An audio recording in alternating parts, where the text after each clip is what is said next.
దేవుని పరిశుద్ధ వాక్యాన్ని చదువుకుందాం. కీర్తన గ్రంథము 43వ కీర్తన 4వ చరణాన్ని లేదా 4వ వచనాన్ని చదువుకుందాం. అప్పుడు నేను దేవుని బలిపీఠమునొద్దకు నాకు ఆనంద సంతోషములు కలుగచేయు దేవుని యొద్దకు చేరుదును. చాలండి. 3వ వచనం నుంచి కూడా మనం చూస్తే, నీ వెలుగును నీ సత్యమును బయలుదేరజేయుము, అవి నాకు త్రోవ చూపును, నీ పరిశుద్ధ పర్వతమునకును నీ నివాస స్థలమునకును నన్ను తోడుకొని వచ్చును. అప్పుడు నేను దేవుని బలిపీఠమునొద్దకు నాకు ఆనంద సంతోషములు కలుగచేయు దేవుని యొద్దకును చేరుదును. స్నేహితులారా, చదవబడినటువంటి వాక్య భాగములో కీర్తనాకారుడు మాట్లాడుచు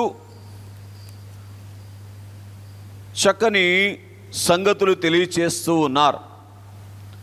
కోరహు కుమారులైనటువంటి వారు పరిశుద్ధాత్మ వశములో ఉండి తెలియచేస్తున్నటువంటి సంగతి ఏమిటి అంటే, నేను దేవుని యొద్దకు చేరుటకును, రెండవది దేవుని బలిపీఠము నాకు అర్పించుకొనుటకును, లేదా దేవుని బలిపీఠము యొద్దకు చేరుటకును ఏం కావాలి అంటే, అయ్యా నువ్వే నీ వెలుగును సత్యమును బయలుదేరజేయుము, అవి నాకు త్రోవ చూపును అని తెలియచేస్తూ ఉన్నారు. ఏమిటి దేవుని వెలుగు, ఏమిటి దేవుని సత్యము అంటే, ప్రేమామయుడైనటువంటి పరలోకపు తండ్రి తన యొక్క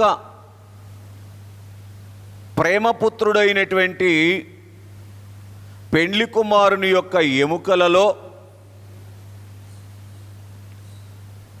ప్రయోగించినటువంటి అగ్నిని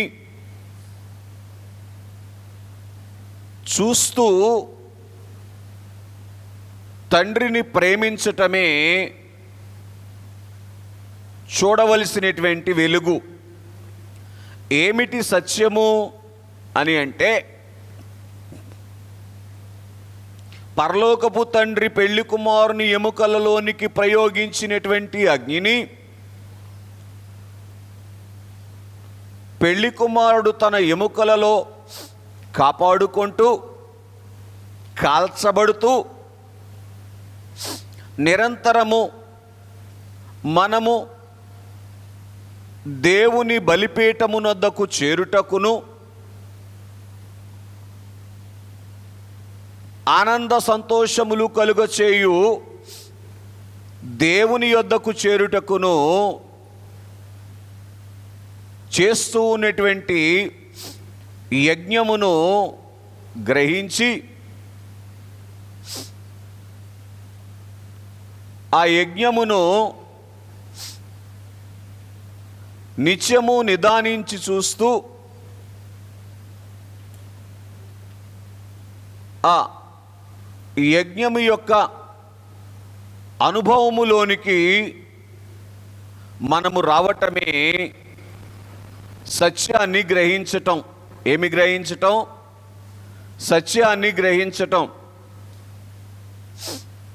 కనుక స్నేహితులరా, ఈ అనుభవములోనికి రావటానికి, ఏ అనుభవము? దేవుని యొద్దకు చేరేటువంటి అనుభవం. ఏ అనుభవం అది? నాకు ఆనంద సంతోషములు కలుగచేయు దేవుని యొద్దకు చేరేటువంటి అనుభవం. లోనికి రావటానికి ఏం చెయ్యాలి? దేవుని బలిపీఠమునొద్దకు రావాలి. దేవుని బలిపీఠమునొద్దకు రావటానికి మన యొక్క భక్తి సరిపోదు గనుక మన అందరి కొరకు అనాది నుంచి అనంతము వరకు బలి అవుతున్నటువంటి దేవుని గొర్రెపిల్ల వైపు చూస్తూ చేయవలసిన పనేమిటో తెలుసా?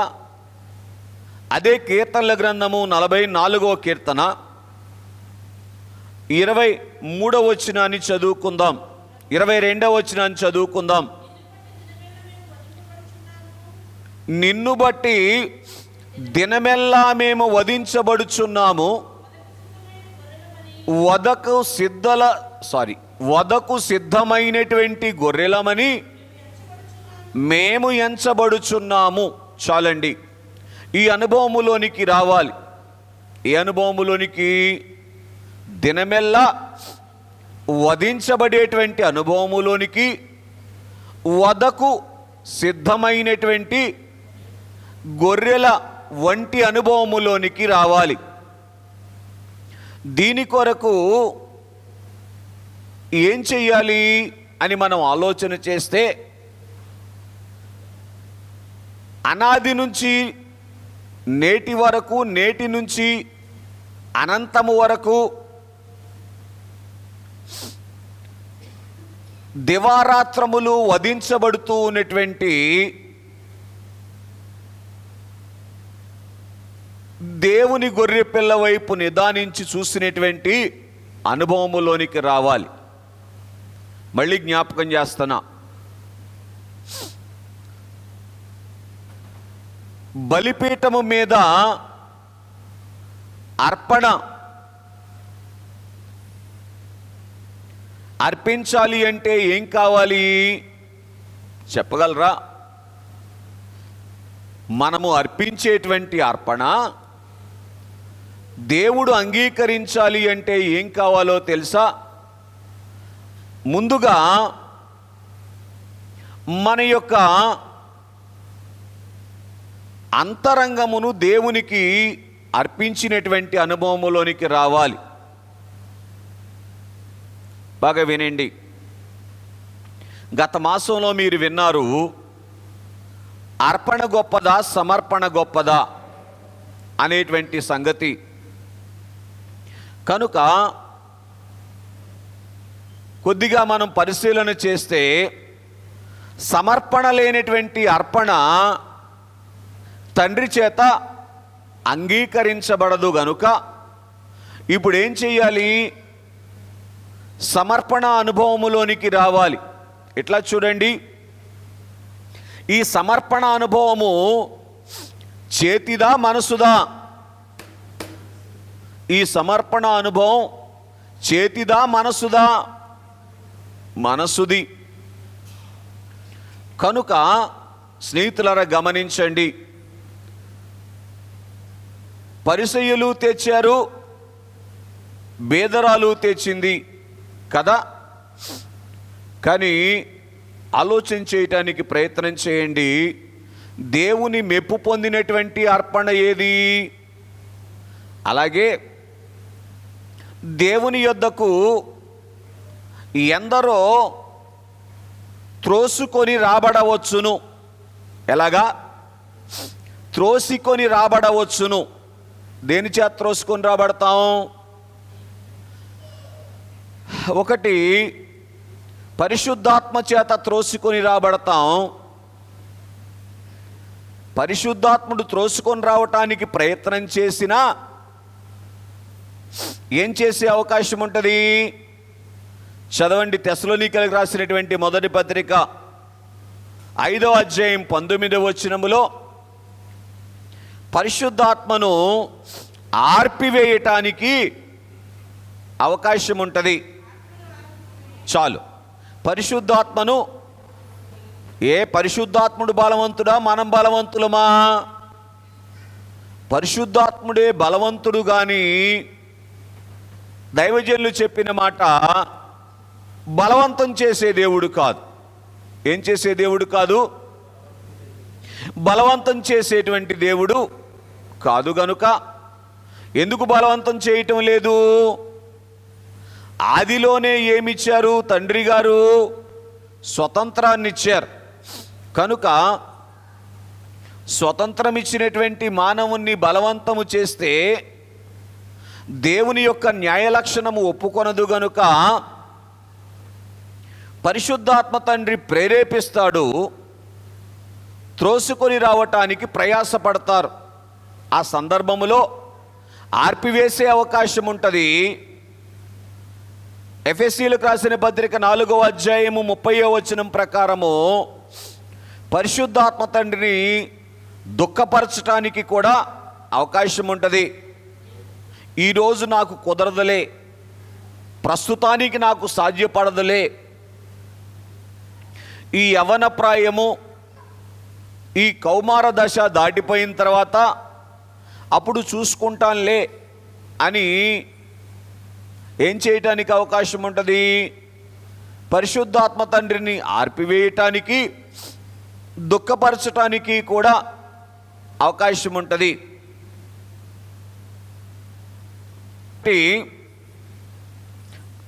ఏం చేయబడుతూ ఉన్నాం అని మనం ఆలోచన చేస్తే ప్రియులరా, నడిపించబడటానికి కొన్ని సందర్భాల్లో పరిస్థితులను బట్టి, కొన్ని సందర్భాల్లో అవసరాలను బట్టి ఏం చేయబడుతూ ఉన్నాం? దేవుని మందిరములోనికి నడిపించబడుతూ ఉన్నాం. దేవుని మందిరములోనికి నడిపించబడినటువంటి అనుభవములోనికి వచ్చినటువంటి మనము దేవుని బలిపీఠము యొద్దకు చేరుకోవాలి. మందిరములోనికి నడిపించబడటానికేమో ఏమి సరిపోతాయి?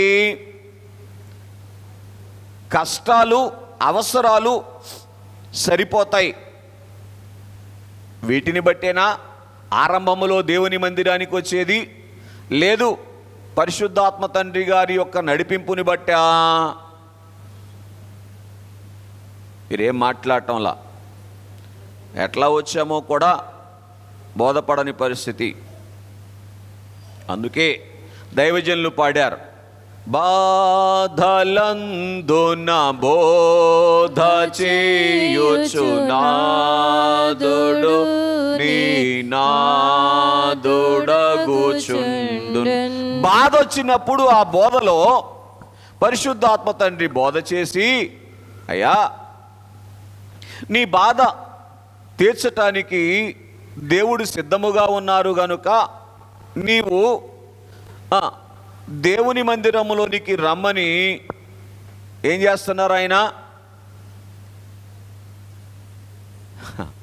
బ్రతిమలాడుకుంటున్నారు. ఏం చేస్తున్నారు? ఆయన మన పాట కాదు కానీ ఒక పాట ఉంది, హృదయమన్నిడి తలుపు నొద్ద యేసునాథుడు. కనుక ఈ హృదయం అనేటువంటి తలుపు దగ్గర నిలవబడి తడుతూ ఉంటే ఆయన మాటకు లోబడి మందిరములోనికి వచ్చిన మనము ఎక్కడికి వస్తే దేవుని చేరగలం? బలిపీఠము యొద్దకు వస్తే దేవుణ్ణి చేరగలం. ఖచ్చితమైనటువంటి మాట చెప్పాలి అంటే దేవుని మందిరములోనికి రావటం అంటే బలిపీఠపు అనుభవాన్ని సంపాదించుకోవటానికి. ఏంటి బలిపీఠపు అనుభవము? నా ఇష్టమిక కాదు, నీ ఇష్టమే అనేటువంటి అనుభవం. ఈ అనుభవములోనికి వచ్చుట కొరకు ఏం కావాలి? మనలను మనము బహిరంగముగా అర్పించుకొనుట మాత్రమే కాదు కానీ, అప్పగించుకొనుట మాత్రమే కాదు కానీ, అంతరంగముతో అప్పగించుకున్నటువంటి అనుభవములోనికి రావాలి. ఎందుకని అని మనం ఆలోచన చేస్తే అంతరంగముతో ఇష్టపూర్వకముగా అర్పించినటువంటి అర్పణే దేవుడు ఏం చేస్తారంట? నాన్న ఇటు చూడండి, మనకు కూడా పుడతారు, ఏం కంగారు పడబాకండి, నాకెళ్ళి చూడండి, ఆయనకెళ్ళి చూడండి. రైట్. కాబట్టి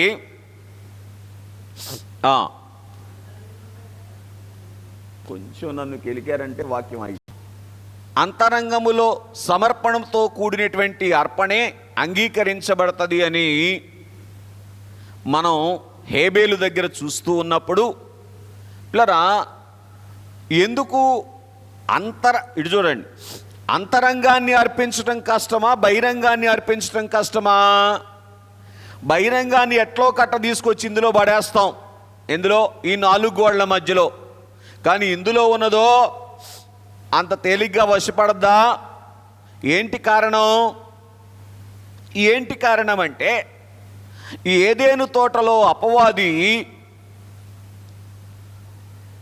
ఆదాము హవ్వల యొక్క చెవిలో ఊదినటువంటి మాట ఏం చేసింది అని అంటే, చెప్పండి, రాత్రి వచ్చిన వారు చెప్పండి.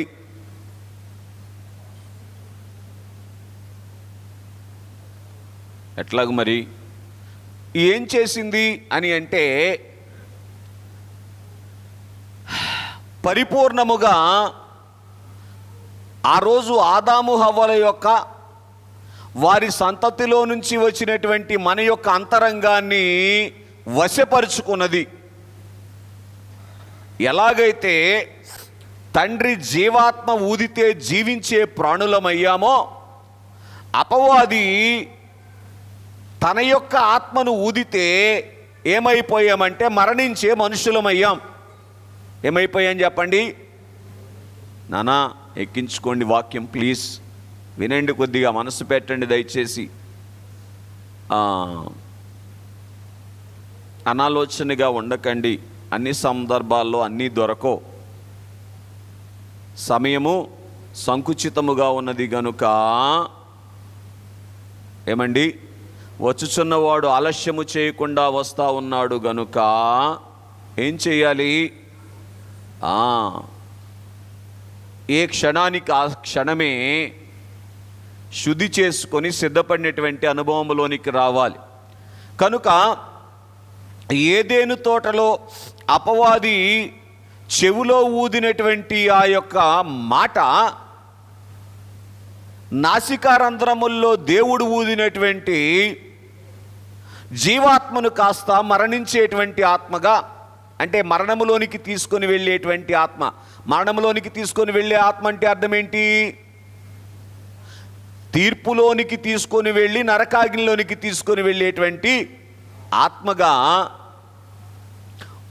మార్పు చెందించబడింది. కనుకనే పౌలు గారు అంటారు, రోమీలకు రాసిన పత్రిక 7వ అధ్యాయం 19వ వచనములో, నేను చెయ్యాలి అనుకున్నటువంటి మేలు చేయలేకపోతున్నాను, చెయ్యగోరనటువంటి కీడునే చేస్తా ఉన్నాను. దీనికి కారణమేంటి అంటే రోమా 7:23లో అన్నారు, ఏదో ఒక నియమము నా అవయవాలను చెరపట్టింది అన్నాడు. ఏం చేసిందండి? ఆ చెరపట్టింది కనుకనే ఆ చెరలో నుంచి బయటికి రాలేకపోతూ ఉన్నాం, ఆ చెర నుంచి విడిపించబడలేకపోతూ ఉన్నాము. గనుకనే బహిరంగాన్ని సమర్పించుకోవటానికి ప్రయాసపడుతూ ఉన్నాము. కానీ ఎందుకు బహిరంగాన్ని సమర్పించుకోవటం అంటే ఏంటన్నా? బహిరంగ బాప్తిస్మములోనికి వస్తూ ఉన్నాము కానీ అంతరంగ బాప్తిస్మములోనికి రావటం లేదు. ఏంటి అంతరంగ బాప్తిస్మం అంటే? చెప్పాలి, శివాపురం నుంచి వచ్చిన వారు. అంతరంగ బాప్తిస్మం అంటే అర్థం ఏంటి? అయ్యో, బాప్తిస్మం ఇచ్చి యోహాను గారు చెప్పలేదా? ఏమని? నా వెనుక వచ్చువాడు నాకంటే శక్తిమంతుడు, ఆయన మీకు పరిశుద్ధాత్మలోను అగ్నిలోను బాప్తిస్మం ఇచ్చును. అర్థమవుతుందండి? కనుక ఈ అంతరంగ బాప్తిస్మ అనుభవములోనికి రావటానికి ఏం చేయగలగాలి అని మనం ఆలోచన చేస్తే, అపవాది మనలో ఊదినటువంటి వాడి యొక్క నైజాన్ని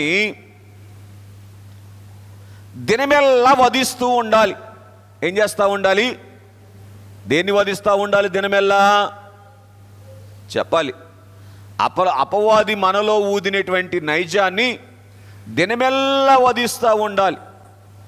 మళ్ళీ ఒక్క మారు చదవండి. 44వ కీర్తన 23వ వచనం.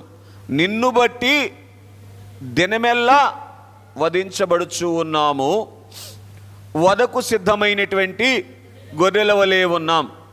గత వారం మీకు చూపించబడింది ఏంటి? వధించబడుచు ఉన్నటువంటి వరుడు. ఈరోజు మీకు చూపించడానికి మీతో ప్రకటన చేసింది ఏంటి? వధించబడుచు ఉన్నటువంటి వధువు. ఏంటండి? వధించబడుచు ఉన్నటువంటి వధువు. ఎంతవరకు ఈ వధ అని అంటే ఇట్లా చూడండి, దేవుని పాదాల దగ్గరికి వచ్చినటువంటి దినము మొదలుకొని మేఘం మీదికి చేరేంత వరకు కూడా వధే. ఎందుకు వధ అంటే దేవుని దగ్గర నుంచి వచ్చినటువంటి దేవుని దగ్గరకు వచ్చినటువంటి మరుక్షణము నుండి దేవలోకము చేరేంత వరకు అపవాది స్వధ ఎప్పుడూ ఉంటుంది. ఎవరి స్వధ ఉంటుంది? ఆ స్వధ పరిపూర్ణముగా లయమైపోవటానికి ఏం చెయ్యాలి? వధించబడినటువంటి అనుభవములోనికి రావాలి. ఎందుకని? అపవాది యొక్క నైజము మనలో రాజ్యమేలుతూ ఉంది గనుక ఇది దివారాత్రము వధించబడినటువంటి అనుభవములోనికి రాగలగాలి. కనుక అలాగూ వధించబడితేనే ఏమవుతాం? వధకు సిద్ధమైనటువంటి గొర్రె పిల్లలమవుతాం. ఏంటి వధకు సిద్ధమవటం అంటే? వధించబడటం ఏంటి? వధకు సిద్ధం అవటం ఏంటి? వధించబడటం అంటే ఏంటి? వధకు సిద్ధం అవటం అంటే అర్థం ఏంటి? వధించబడటం అంటే మనలను మనము పెండ్లి కుమారునికి అనుకూలముగా మార్చుకొనుట కొరకు సిద్ధపరచుకోవటం. ఇక వధకు సిద్ధమవటం అంటే అర్థం ఏంటి అండి? ఏదో చెప్పారు. ఇంకా యూకేజీలో, ఎల్కేజీ నుంచి యూకేజీలో కూడా ఆగిపోతే ఎట్లాగూ? పెళ్లి కుమారుని చేతిలో చెయ్యి వేసి ఏమండి యుగ యుగాలు ఆయనతోనే కలిసి ఉండేటువంటి అనుభవములోనికి వెళ్ళటం అంటే పెళ్లి చేసుకోవటం. పెళ్లిలో చేతిలో చెయ్యేసి ఏం చేపిస్తారు? ప్రమాణం చేస్తారు కదా. ఆ అనుభవములోనికి రావటం. ఇక ప్రమాణం చేసిన తర్వాత పెళ్లి కూతురు ఎవరు కాదు? పెళ్లి కూతురు ఇంకా తనది కాదు. ఎవరిది?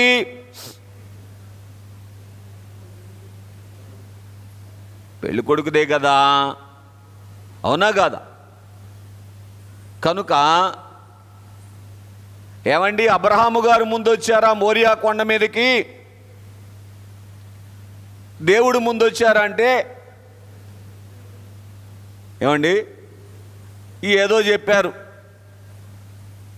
దేవుడే మాలో ఉన్నాడు కదండి, మేము వచ్చేస్తే అదే దేవుడు వచ్చినట్టే అని.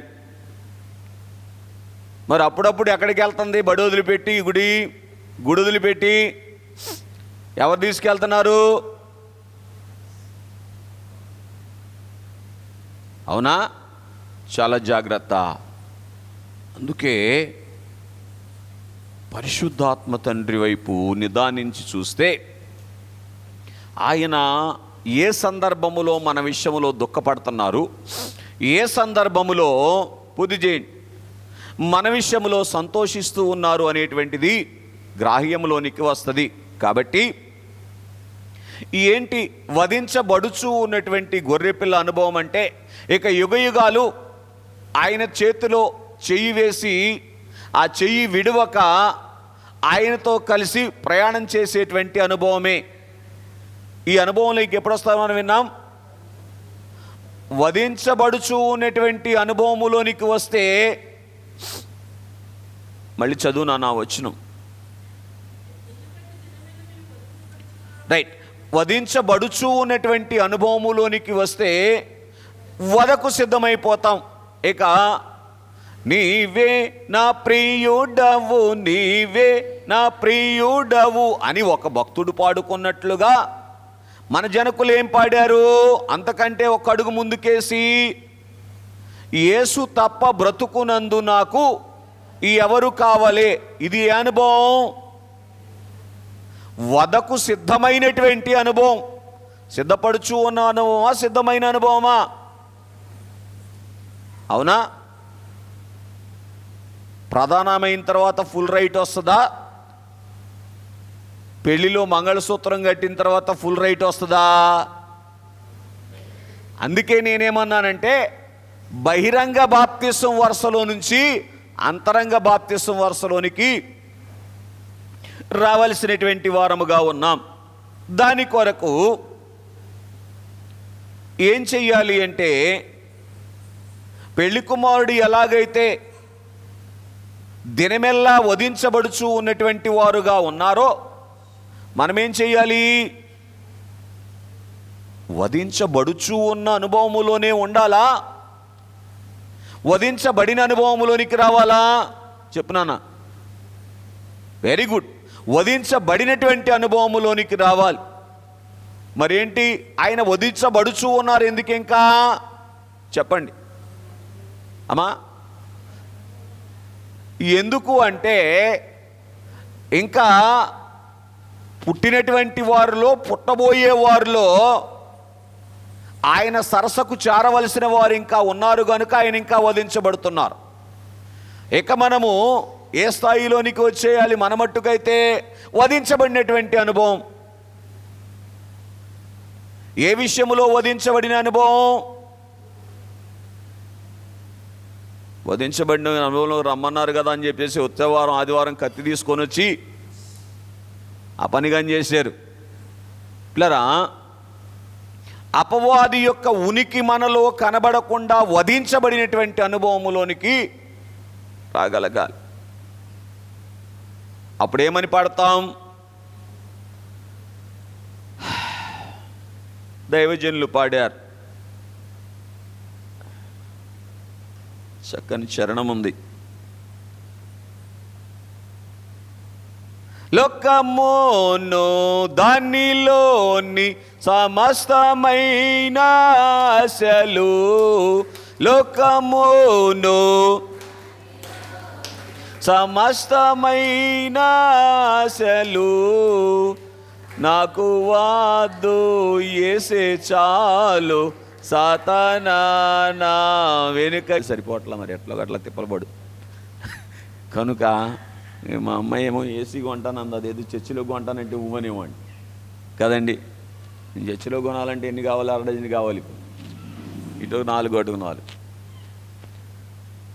అందట్లేదు నాన్న. అది గాలి అందకపోతే నాకు వెళ్ళట్ల వరుసరా. సరే అటు ఉంచండి. ఆయన ఎక్కుతాడంట ఇప్పుడు. అందులో ఉందా? సరే, కాబట్టి ప్రియులరా, ఇలాగున దినమెల్లా వధించబడుచు ఉన్నటువంటి గొర్రెపిల్ల వైపు చూస్తూ వధించబడినటువంటి అనుభవములోనికి వస్తే, దేవుని బలిపీఠము మీద దేవుడు అంగీకరించేటువంటి బలి అయ్యేటువంటి అనుభవములోనికి రాగలిగేటువంటి వారముగా ఉన్నాం కనుక, అందుకే ఆయన ఏం చేశారు? అనాది నుంచి నేటి వరకు ఏం చేస్తూ ఉన్నారు? తండ్రి తనలో ప్రయోగించినటువంటి అగ్నిని ఏమండి మండించుకుంటూనే ఉన్నారు.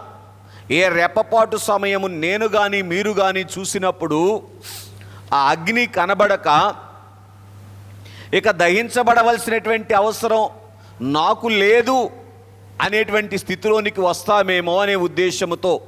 కాబట్టి బాగా వినండి, ఆది నుంచి నేటి వరకు ఎవరైతే వధించబడుచు ఉన్నటువంటి ఆ దేవుని గొర్రెపిల్ల వైపు నిదానించి చూశారో వారేమయ్యారంటే వధించబడినటువంటి వారై ఏమయ్యారు చెప్పండి? దేవుని బలిపీఠము యొద్దకు అంగీకరించేటువంటి బలిగా చేరి దేవుని యొద్దకు చేరుకున్నారు.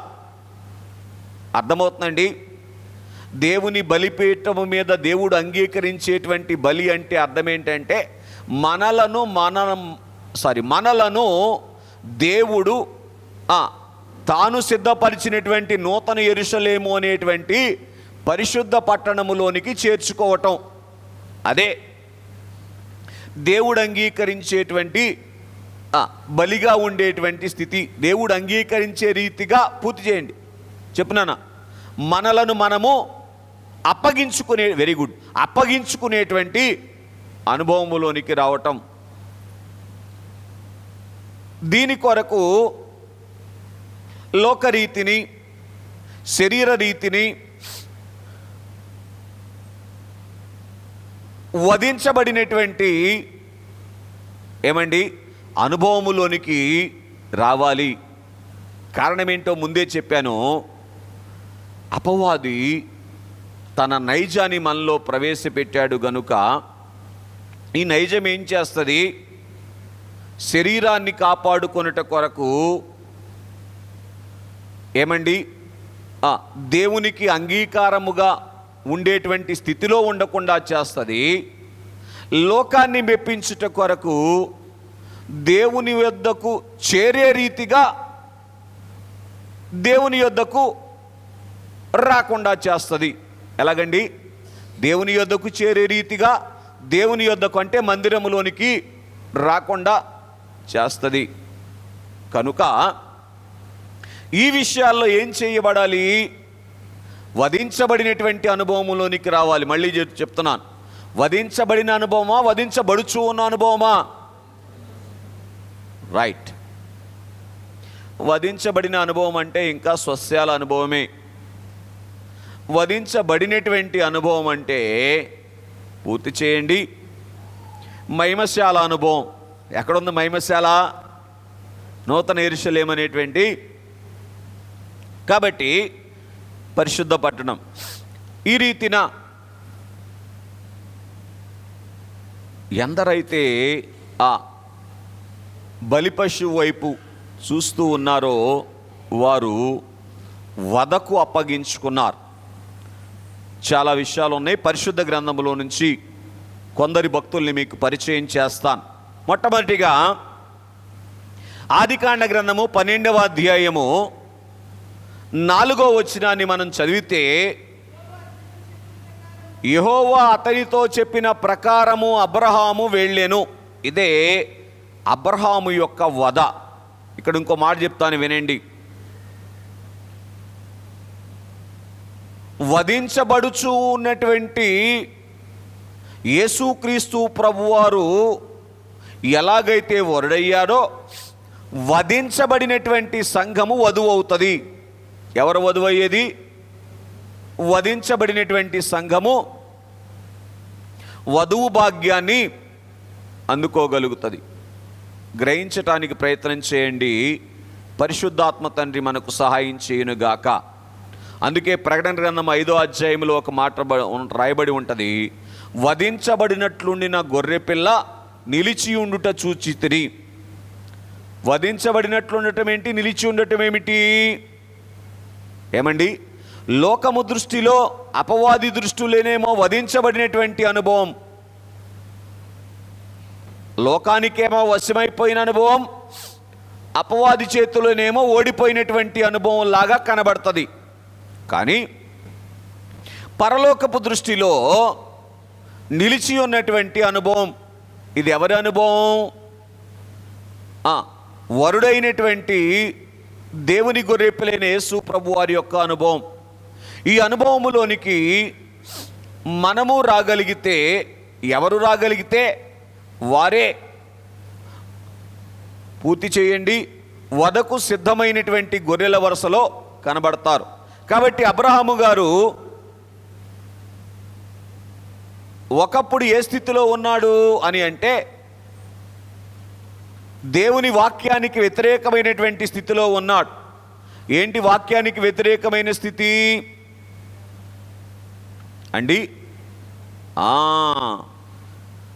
సృష్టికర్తను కాక సృష్టిని పూజించేటువంటి స్థితిలో అబ్రాము గారు ఉన్నారు కనుక ఇలాగున సృష్టిని పూజిస్తూ ఉన్నటువంటి అబ్రాము గారి కొరకు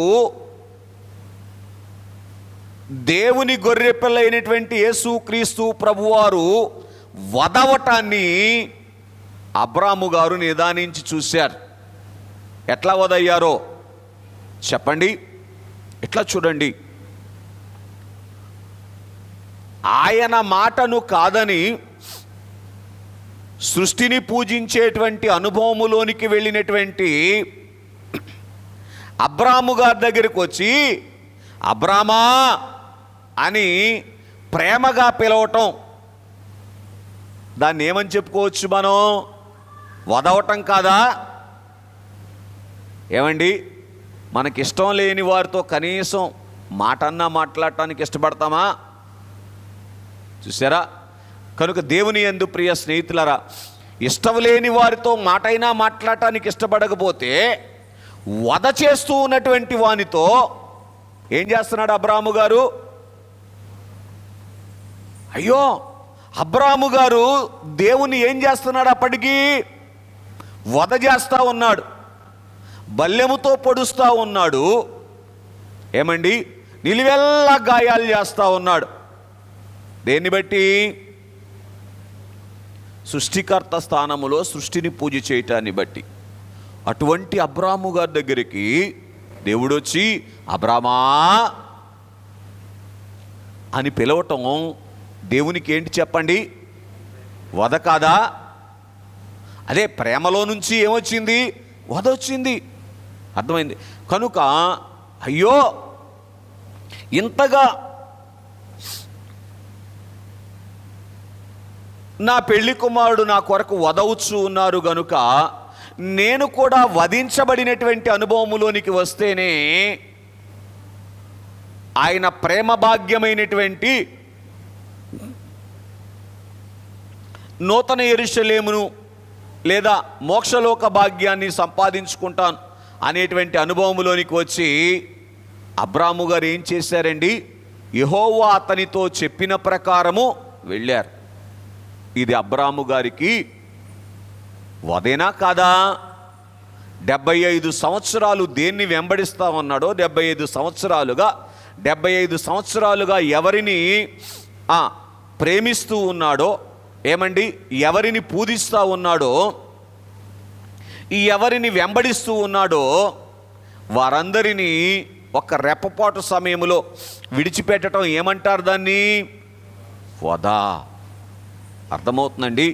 ఇట్లా చూడండి, వధించబడుతున్నటువంటి గొర్రెపిల్ల వైపు చూస్తేనే వధకు సిద్ధమైనటువంటి గొర్రెపిల్లల వలె వధించబడినటువంటి అనుభవంలోనికి రాగలుగుతాం. బాగా వినండి, ఈ వధించబడినటువంటి అనుభవములోనికి ఆ అనుభవాలన్నీ కూడా మొదటి వచనంలో ఉంటాయి.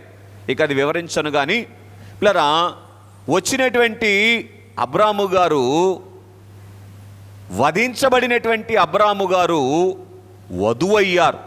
చదవండి, ఆదికాండ గ్రంథము 18వ అధ్యాయము 1వ వచనం.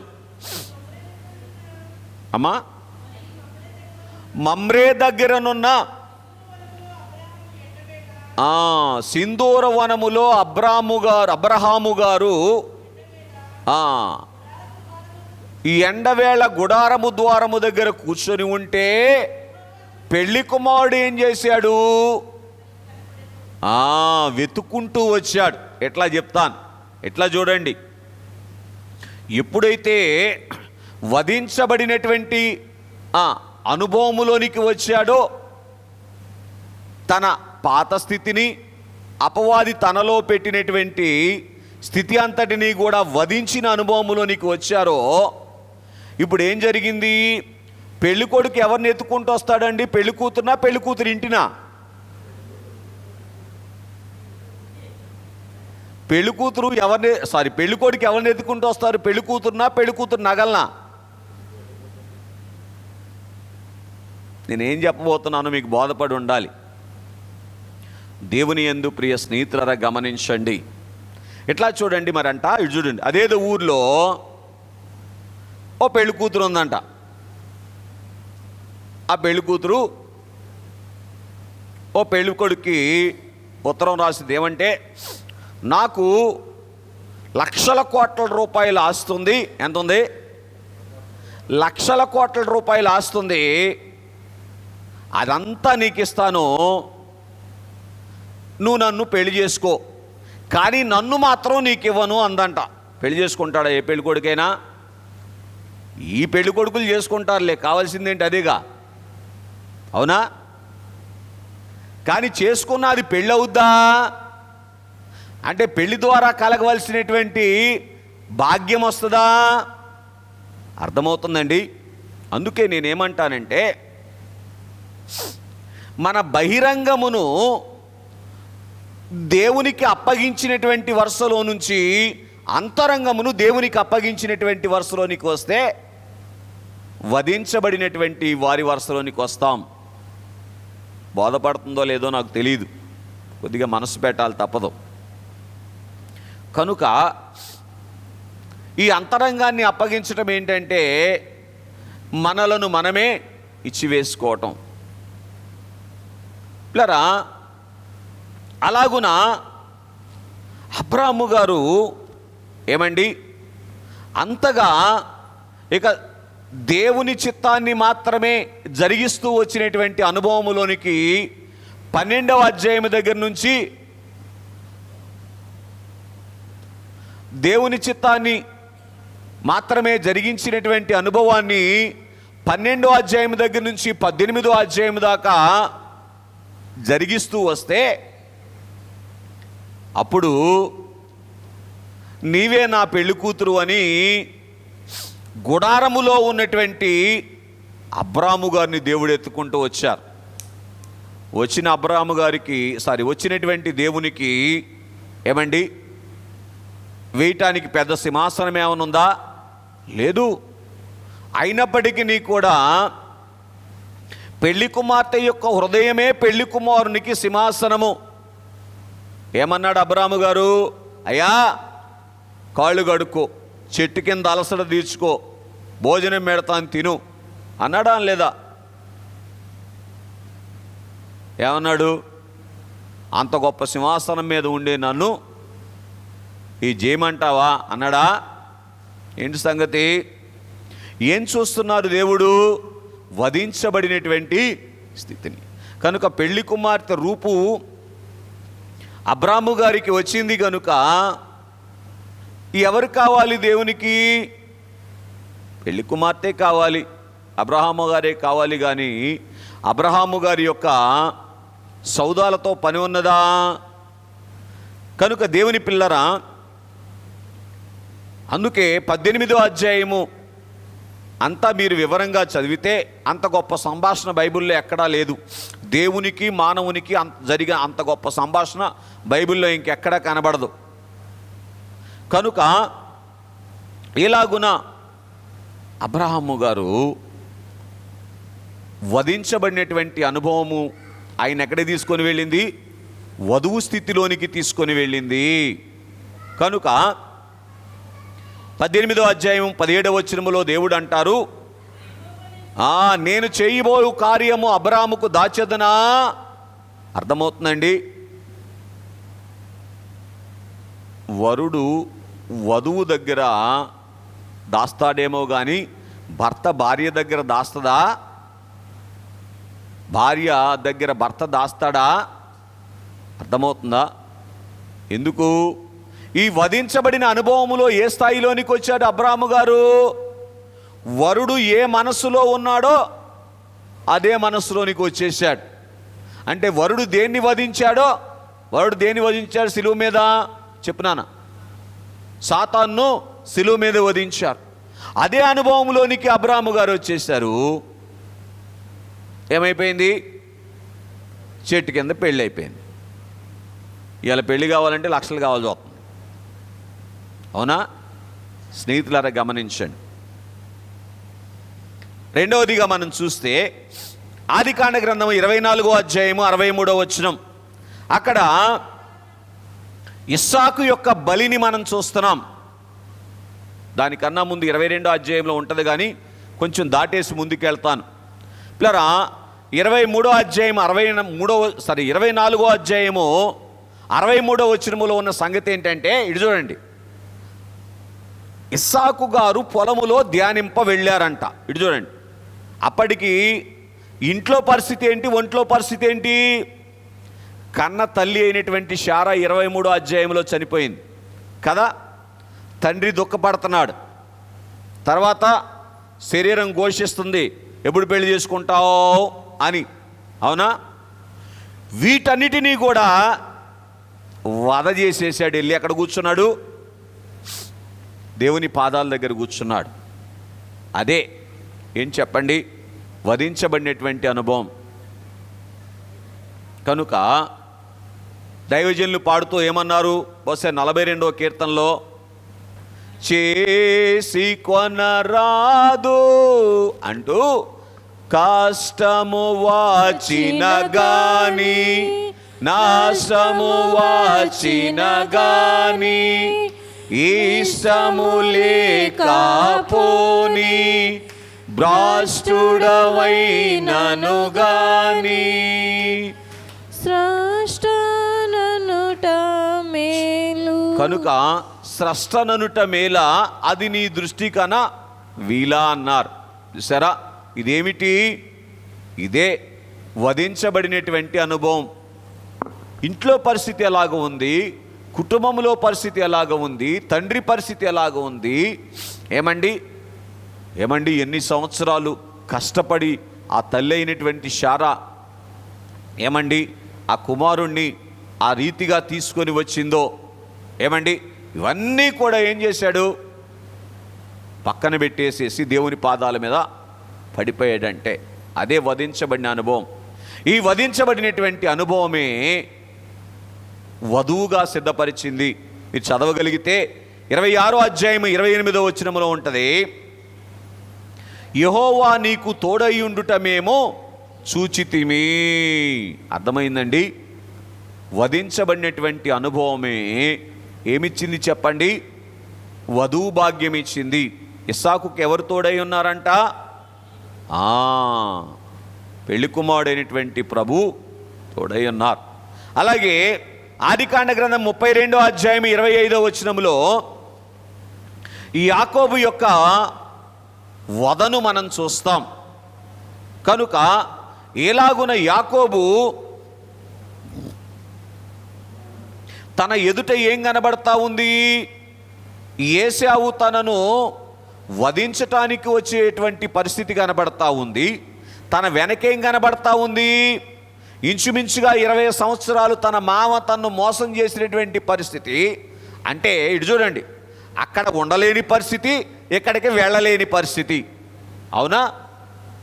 ఈ పరిస్థితుల మధ్య వాటి గురించి మామను కాకాబట్టడానికో అన్నను మంచి చేసుకోవడానికో ప్రయత్నం చేయాలా? ఈయనెళ్ళి ఏం చేశాడు?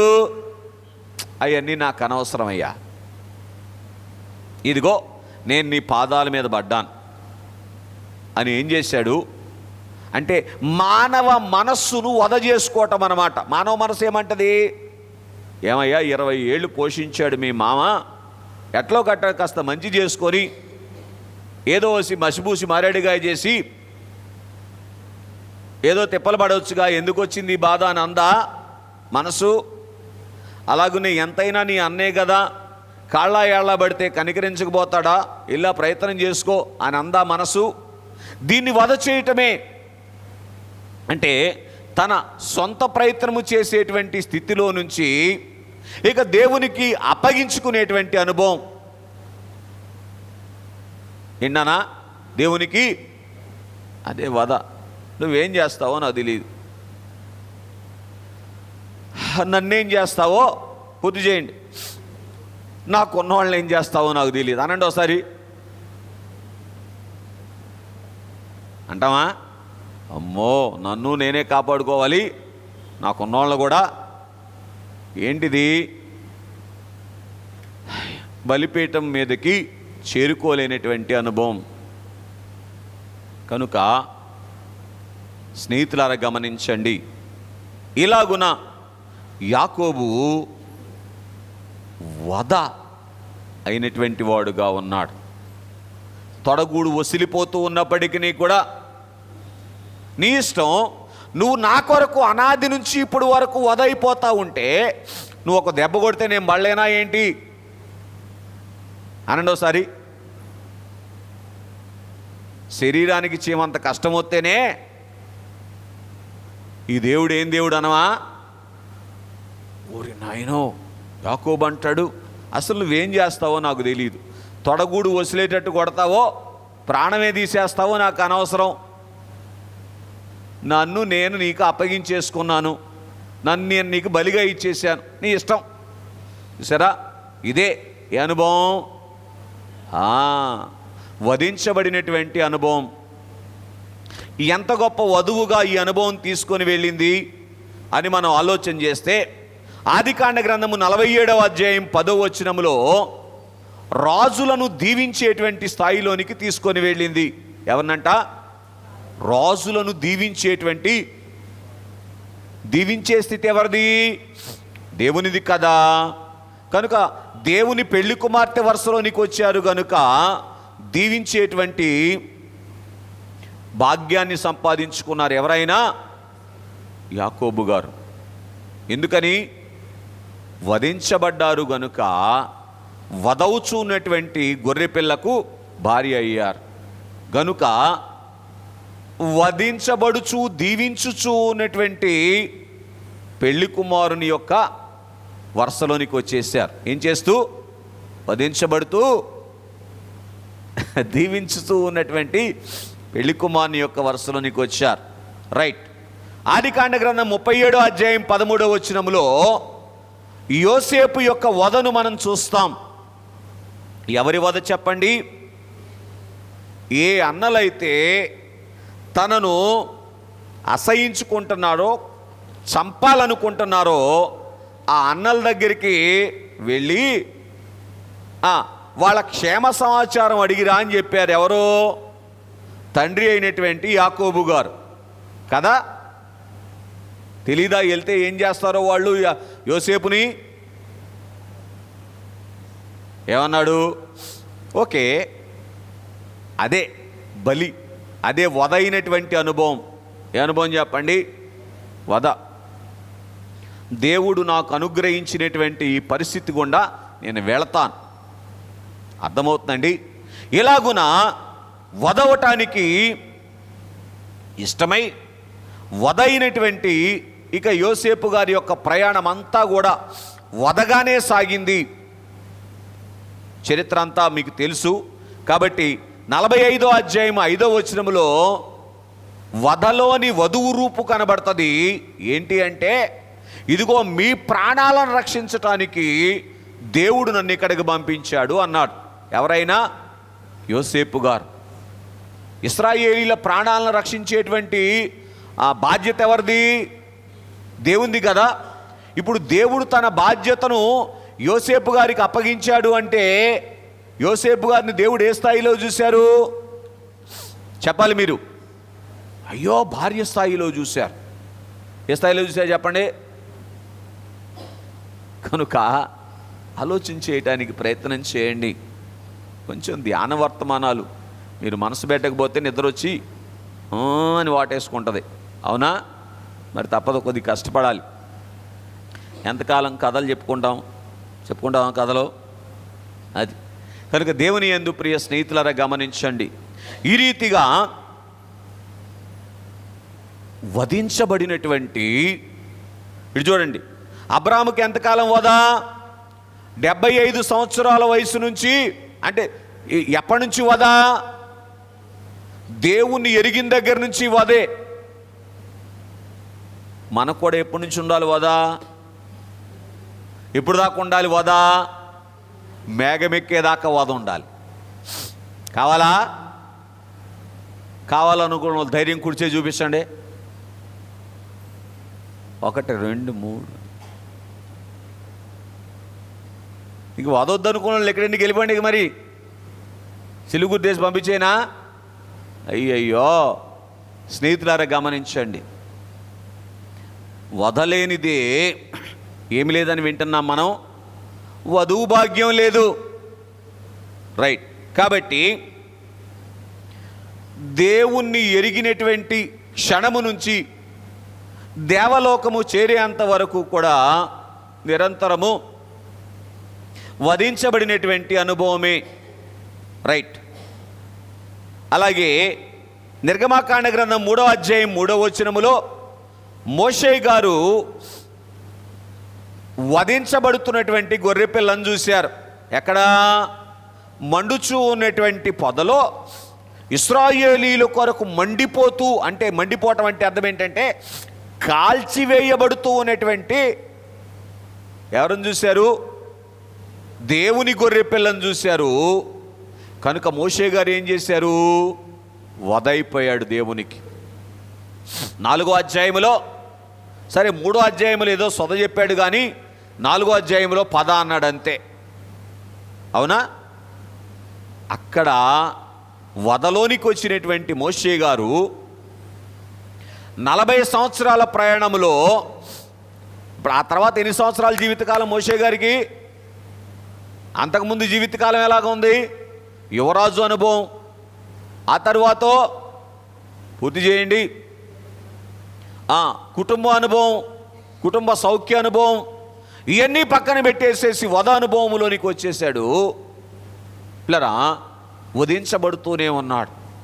ఫరో దగ్గర వధ, ఇశ్రాయేలీల దగ్గర వధ. ఏమండి, సొంత అన్న సొంత అక్క ఇద్దరు కూడా వధ చేశారో చేయలేదా? ఎవరాళ్ళు? అన్న అక్క. Very good. కనుక నీతోనే నా దేవుడు మాట్లాడేది, మాతో మాట్లాడ్డా ఏంటి? నువ్వేనా గొప్పవాడివి, నువ్వు చెప్తే మేము ఎందుకు వినాలి? చూసారా ఎంత గొప్ప వధ!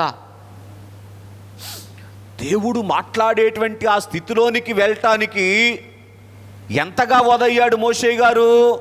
అంత వధ అవ్వకుండానే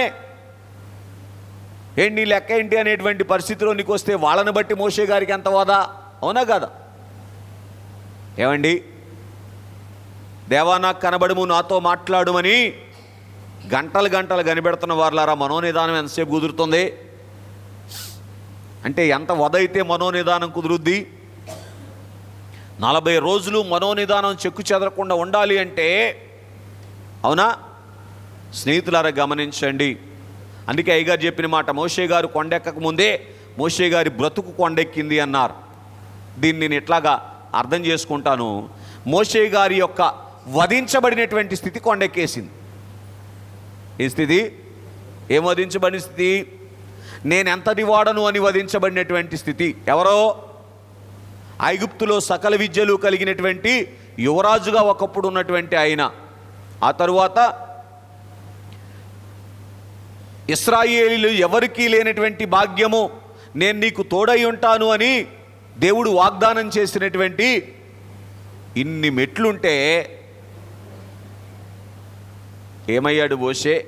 ఉన్నప్పటికీ కూడా వాటి వైపు చూడక వధించబడినటువంటి అనుభవంలోనికి వచ్చాడు. వధువు అనుభవం, వధువు భాగ్యం దొరికినట్లుగా మనం చూస్తున్నాం. చూడండి, ద్వితీయోపదేశకాండ గ్రంథము 9వ అధ్యాయం 18వ వచనం. మీరు ఇంటికి వెళ్ళా చదువుకోండి. అక్కడ ఏముంటుందంటే, ఇశ్రాయేలీల పాపముల కొరకు 40 దినాలు ఆయన పాదాల మీద పడ్డాను అన్నారు. ఇదే భాగ్యము, వధువు భాగ్యం.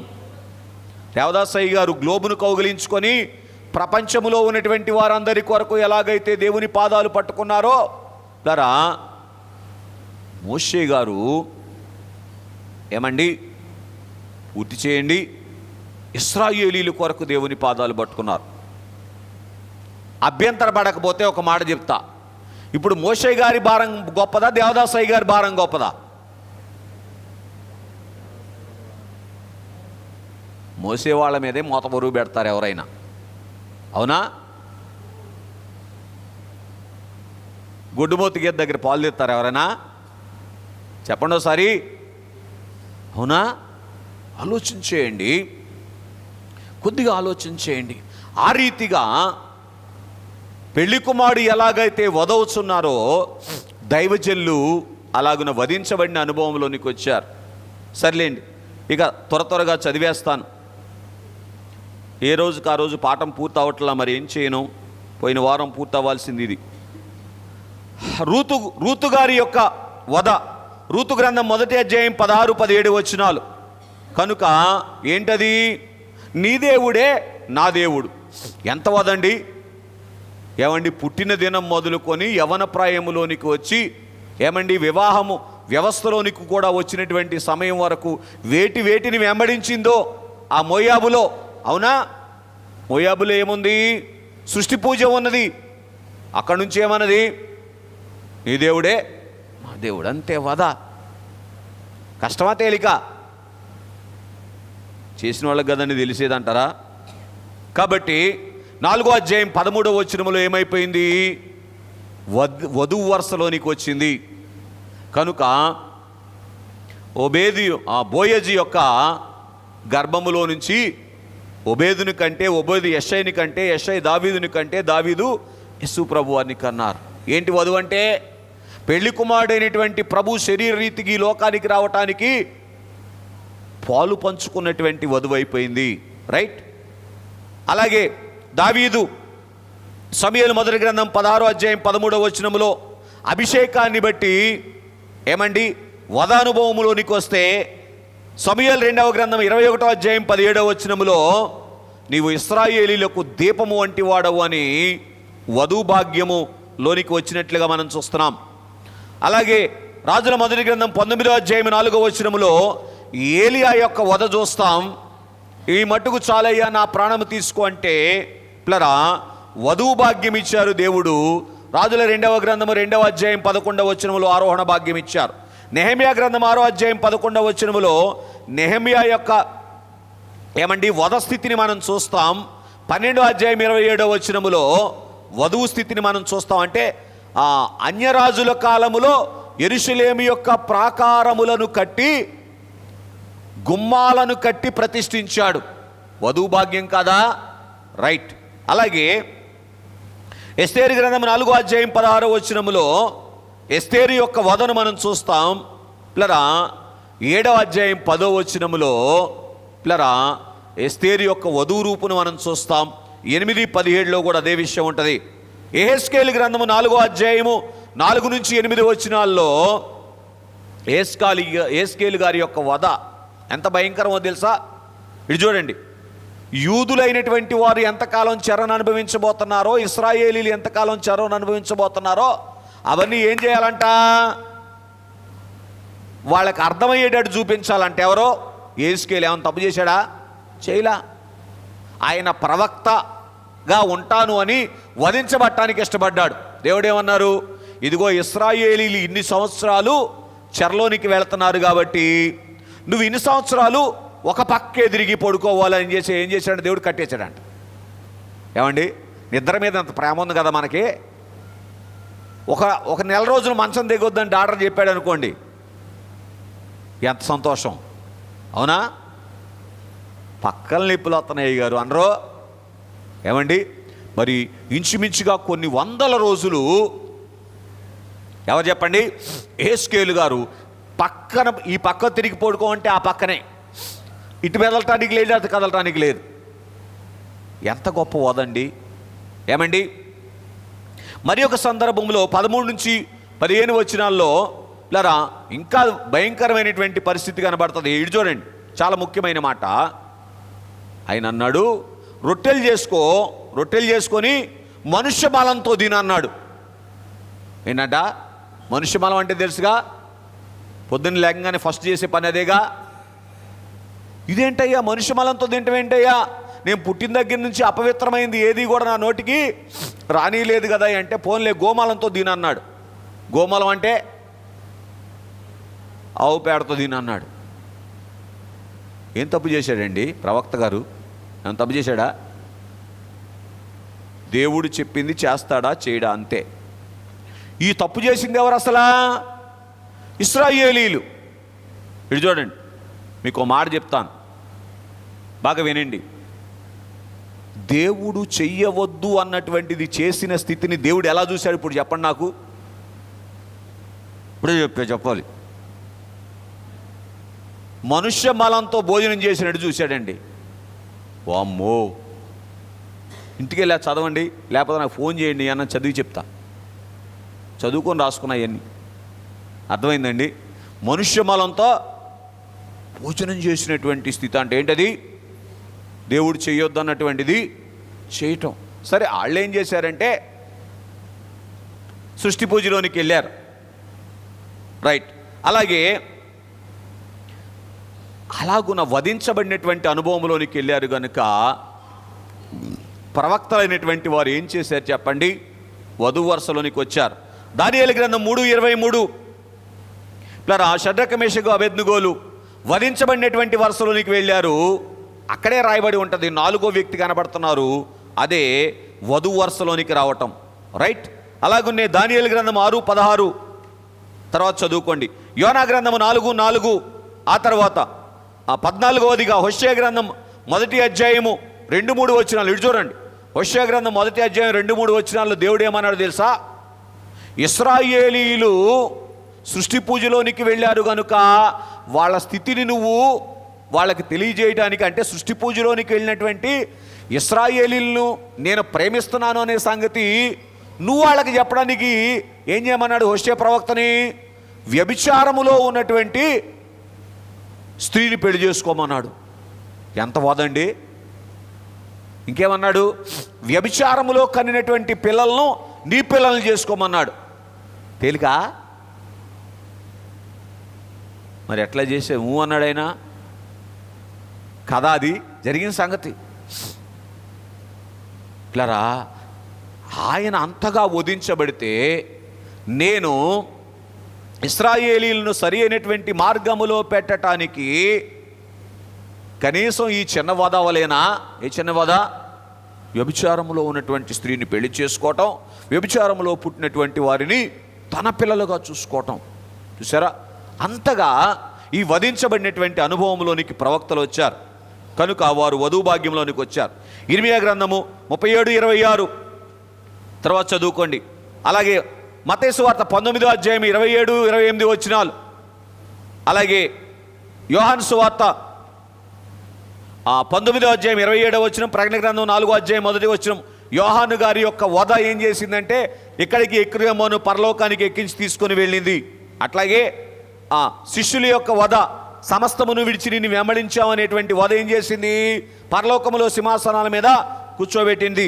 అపోస్తుల కార్యముల గ్రంథం 7వ అధ్యాయం 60వ వచనములో స్టెఫను యొక్క వధ, 7వ అధ్యాయం 55వ వచనములో వధువు రూపునిచ్చింది. ఏ అధ్యాయం? కనుక ఇక ముగింపులోనికి వస్తే నవీన సంఘకాల భక్తులైనటువంటి వారు సెయింట్ ఫ్రాన్సిస్ గారు, అలాగునే డేవిడ్ లివింగ్స్టన్ గారు, ఇలాగున అనేక మంది భక్తులైనటువంటి వారు వధించబడినటువంటి వారుగా ఉన్నారు, వధువు భాగ్యాన్ని అందుకున్నారు. ఇక మన జనకులు దేవదాసయ్య గారి సంగతి రాకడ కాలపు వధువు. ఏ వధువు? వధువు. ఎందుకని? ఇటు చూడండి, పాత నిబంధన కాలంలో వధువు స్థితి గొప్పదా? రాకడ కాలంలో వధువు స్థితి గొప్పదా? ఎందుకో? రాకడ కాలములో ఏమండి వధువు స్థితికి ఆటంకాలు ఎక్కువ వస్తాయి. రాకడకు ముందు తిక్కబుట్టేటువంటి శ్రమలు వస్తాయని వెళ్ళలేదా మీరు? కాబట్టి ఈ రాకడ కాలములో వధువు స్థితికి వెళ్ళటానికి ఎంతగా వధించబడ్డారో. అవునా? బైబిల్ మిషన్ అందుకోవటానికి వధ, బైబిల్ మిషన్ అందుకున్నందుకు లూథర్ మిషన్ నుంచి వెలివేయబట్టాన్ని బట్టి వధ, ఏమండి లూథర్ మిషన్లో ప్రభు సంస్కారపు విందు ఇవ్వకపోవటాన్ని బట్టి వధ. బుద్ధి చేయండి. రాజమండ్రిలో నుంచి ఏలూరుకి, ప్రతిపాడుకి అట్లాగట్లాగా మారుకుంటూ గుంటూరు వరకు రావటాన్ని బట్టి వధ. ఈ మధ్యలో చేరిపోయినటువంటి వారు వెళ్ళిపోవటాన్ని బట్టి వధ కదా? అనలేదా ఆయన రోడ్లో తలబెట్టి? ఎంత గొప్ప వధ! అందుకే బహుశా అంత గొప్ప వధను అనుభవించారు కనుకనే రాకడ కాలపు రాకడ వధువుగా ఈ లోకములో ఉన్నటువంటి సంఘములన్నిటికీ చూపించటానికి ఇదిగో నా వధువు అని దైవజనుని దేవుడు ఏం చేశారు? ఎత్తి చూపించి ఆ వధువు స్థితిని ఎత్తి చూపించేటువంటి అనుభవం కలిగినటువంటి బైబిల్ మిషన్ను భుజాన పెట్టారు. మన భుజాన ఏం పెట్టారు? మన భుజాన ఇంటికి వెళ్ళే పని పెట్టారా? చెప్పండి. బైబిల్ మిషన్ని ఎత్తి చూపించేటువంటి పని పెట్టారు కనుక ఇలాగున వధించబడినటువంటి గొర్రెపిల్ల అనుభవములోనికి వచ్చి వధకు సిద్ధమైనటువంటి గొర్రెలముగా సిద్ధపడదాం. మేఘమెక్కే భాగ్యాన్ని సంపాదించుకుందాం. అట్టి ధన్యత ప్రాణప్రియుడు మనకు అనుగ్రహించునుగాక. ఆమేన్. పరలోకమందున్న మా తండ్రి, నీ నామం పరిశుద్ధపరచబడుగాక, నీ రాజ్యం వచ్చునుగాక, నీ చిత్తము పరలోకమందు నెరవేర్చున్నట్లు భూమి యందు నెరవేరునుగాక. మా అనుదిన ఆహారాన్ని మా దయచేయండి. మా ఇళ్ళ అపరాధం చేసిన వారిని మేము క్షమించిన ప్రకారం మా అపరాధములను క్షమించండి. మమ్మల్ని శోధనలోనికి తేక దుష్టుని తప్పించండి. రాజ్యము, శక్తి, మహిమ నిరంతరము నీవై ఉన్నావు తండ్రి. ఆమేన్. ప్రవేశ రక్తము జయము, అపవాది క్రియలకు లయము. ప్రవేశ రక్తము సంపూర్ణ విజయము, అపవాది క్రియలకు అనంత నాశనము. హల్లెలూయా, హల్లెలూయా. స్తోత్రం, స్తోత్రం, స్తోత్రం. ఆమేన్, ఆమేన్, ఆమేన్. తండ్రి, కుమార, పరిశుద్ధాత్మ త్రైకత దేవుని దీవెన ఆశీర్వాదములు. వధకు సిద్ధమైనటువంటి గొర్రెల వలె దినమెల్లా వధించబడుచు ఉన్నటువంటి గొర్రె పిల్లకు అవసరమైనటువంటి గొర్రెలుగా సిద్ధపరచబడేటువంటి ధన్యత తండ్రి మనకు అనుగ్రహించును గాక. ఆమేన్. మరణాత.